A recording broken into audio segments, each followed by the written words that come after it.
The Lord be with you. And with your spirit. A reading from the Holy Gospel according to Mark. Glory to you, O Lord.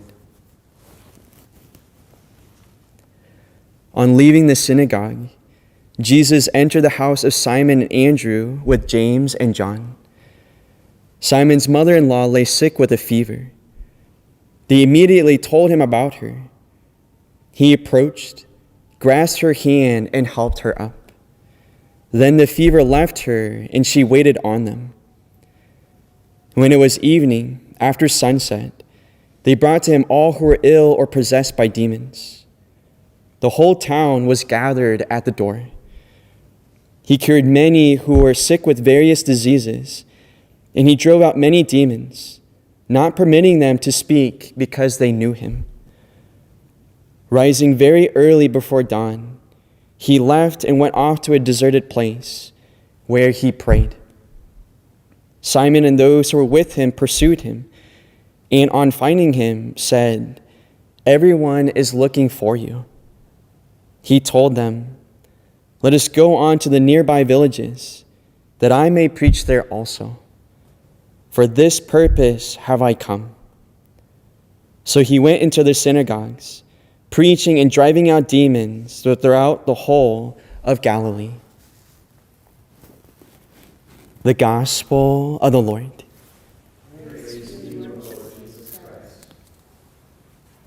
Well, have you ever been in a situation where you've had to wait, and because of that waiting, you kind of just got like really anxious and antsy and restless? And most of the time, our thought is, why do I have to sit in this when I could be doing so many other things, right? Like waiting in line or sitting stuck in traffic or anything like that.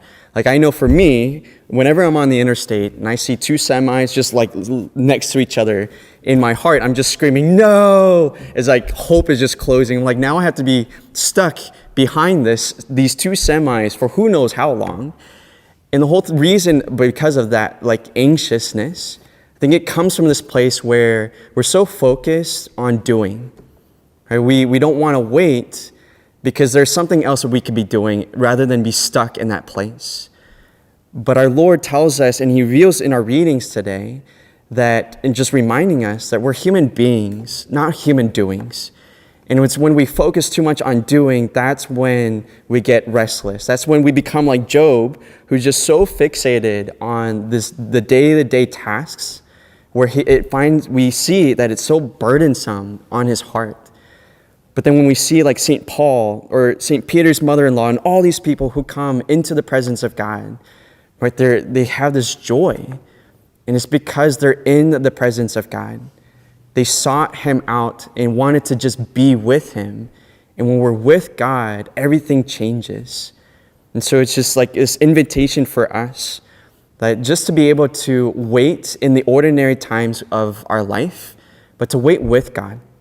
Right, one thing that I do, and hopefully it helps you, is whenever I'm just like stuck in traffic or anything like that, is just to take a deep breath in and just breathe out. And just to remind myself that that breath is a breath of love that God breathes into me every single moment. And it just calms me down to remind myself, like, yeah, there are things I could be doing, but right now I'm just going to be. I'm just going to be with God because there's nothing else I can do other than just wait and just be with God and receive his love. So that's my invitation for all of us, is in those little moments where God makes us holy and helps us to deepen our trust and our relationship with our Lord.